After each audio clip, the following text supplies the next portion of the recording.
Un front flip. Concrètement, on veut commencer en faisant des roulades pour bien comprendre qu'est-ce que nécessite un front flip. On veut que notre tête passe en dessous de nos hanches, de nos pieds. Donc, on commence ça avec des roulades. Puis, il faut vraiment être capable de partir en petit bonhomme et de terminer en petit bonhomme avant de faire quoi que ce soit d'autre. Donc, je pars pas très loin du centre. Par contre, je me suis reculé un petit peu de celui-ci. Ce que je vais faire, c'est que je pars en petit bonhomme. Comme ça, je vais aller positionner mes mains vers le centre. Je vais pouvoir venir rouler directement sur le derrière de ma tête, ma nuque. Puis, je vais vouloir que ce soit fluide. Je vais vouloir compléter mon flip, puis ratterrir directement en petit bonhomme. Il faut que tu sois fluide et capable de contrôler exactement comme je viens de faire avant de passer à la prochaine étape. La prochaine étape, c'est l'indicatif. Ce qu'on va vouloir faire, c'est aller lancer notre front flip sur un matelas et atterrir assis. Donc, il faut absolument maîtriser notre position de assis. Si ce n'est pas le cas, retourne voir la vidéo, pratique-le comme il faut avant. Il faut vraiment que nos jambes soient complètement étendues. C'est ce qui va nous permettre d'arrêter notre rotation, nos mains chaque côté des hanches. Donc, je viens chercher mon matelas, je le positionne devant moi un petit peu plus loin que le centre.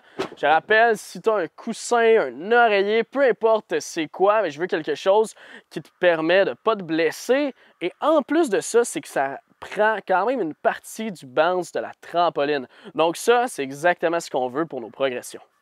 Donc, ce que je vais faire, je pars du centre, pas de bounce, pas rien, je veux vraiment rester le plus bas possible de la trampoline en étant capable quand même de faire mon front flip.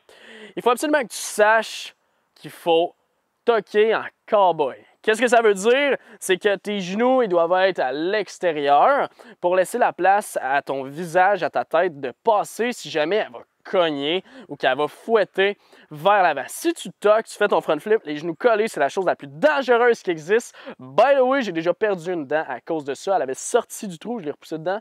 Fais pas ça, man! Je te le déconseille ou fais pas ça à toi qui regarde le cours. Les genoux, c'est à l'extérieur que ça se passe. Ensuite, tu pars petit bonhomme, tu vas aller faire ton flip en toquant large. Tu laisses tes jambes molles, complètement extensionnées pour appréhender le fait que tu vas lander.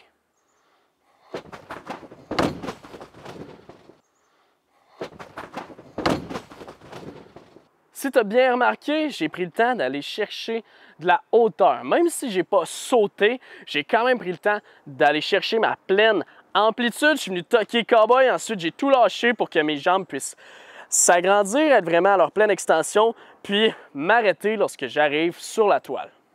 Si pour toi, ça semble intimidant d'y aller directement comme ça, assis, tu peux aller faire une roulade. Donc, ce qu'on va vouloir faire, c'est partir de notre pleine grandeur et aller faire comme un plongeon, rouler sur le derrière de notre tête, notre nuque, pour venir prendre notre position assise.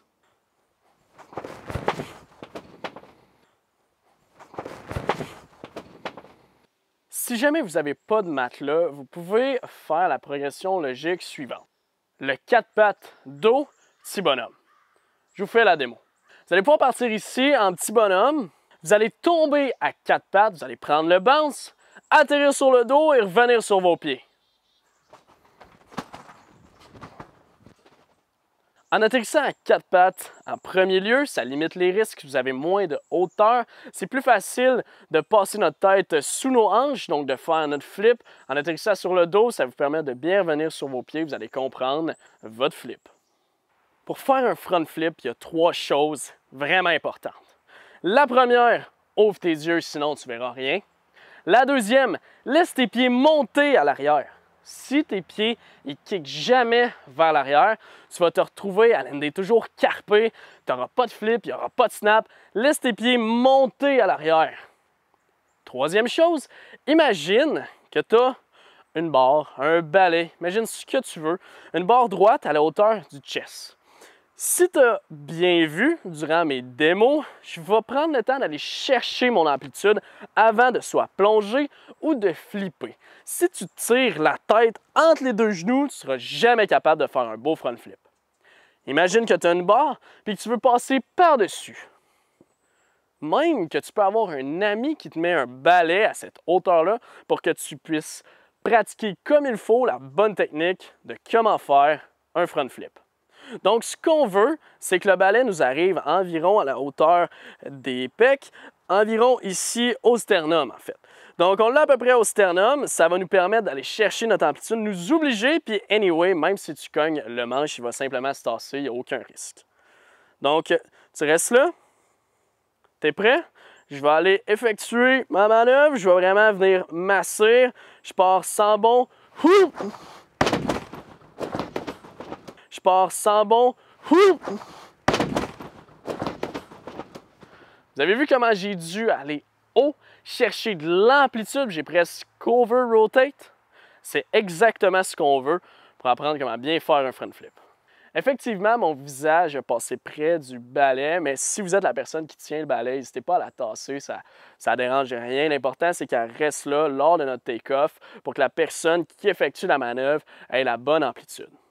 Donc, avant de passer à la prochaine étape, il faut vraiment maîtriser celle-ci. Il faut que vous soyez capable de prendre la bonne amplitude, d'atterrir assis, que ce soit en contrôle, de presque over-rotate, comme vous avez vu dans l'exemple avec le balai. Si vous contrôlez bien sûr, que vous comprenez ce que vous faites, que vous êtes en contrôle, vous avez le OK, le go pour essayer votre premier vrai front flip. Vous devez tout de même garder le matelas, c'est important. Gardez le matelas ou le coussin que vous avez. Si vous n'en avez pas, c'est clairement pas le best. Le but, c'est de limiter les risques. Je vous rappelle, si vous blessez, au minimum 2 mois que vous êtes arrêté.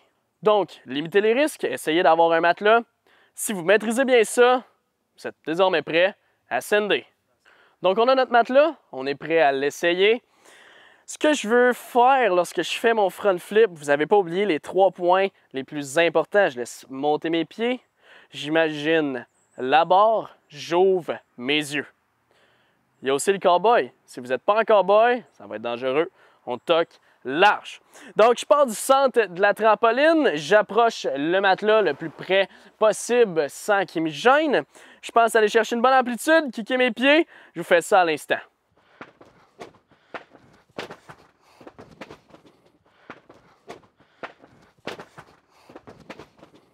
Comme je suis conscient qu'un matelas, ça peut souvent gêner puis que ça peut être plus tannant qu'autre chose, si vous êtes à l'aise puis vous êtes confiant d'atterrir au minimum sur les fesses ou les pieds, vous pouvez l'enlever très rapidement. Ce qui est le plus dangereux lorsqu'on fait un front flip, c'est de over-rotate, c'est d'en donner trop. Pour faire en sorte que ça ne nous arrive pas, c'est qu'il faut bien voir ce qu'on fait, il faut regarder entre nos jambes, puis pour bien contrôler notre rotation, admettons que j'en donne trop, c'est que je vais venir ouvrir mes jambes. Je vais venir vraiment déplier mes jambes. Ça va me permettre de vraiment ralentir ma rotation. Je vais essayer de regarder le plus possible la toile ou les alentours pour comprendre où est-ce que je suis rendu dans mon flip. Si jamais ça arrive, je vous ai montré l'épaule cut. Sinon, on peut toujours atterrir à 4 pattes, mais raidissez-vous parce qu'il y a beaucoup de pression qui sont mises dans vos épaules. Donc maintenant qu'on est à l'aise, qu'on l'a fait avec le matelas, sans le matelas, de pas très haut, on peut commencer à prendre l'amplitude, prendre la hauteur. N'hésitez pas à toquer large, à regarder qu'est-ce que vous faites. On va maintenant essayer aussi de le faire de différentes façons. On va essayer en dépliant les jambes, on va essayer de le faire en étant plus layout, on va essayer différentes manœuvres, vraiment essayer toutes les sortes de front flip possibles.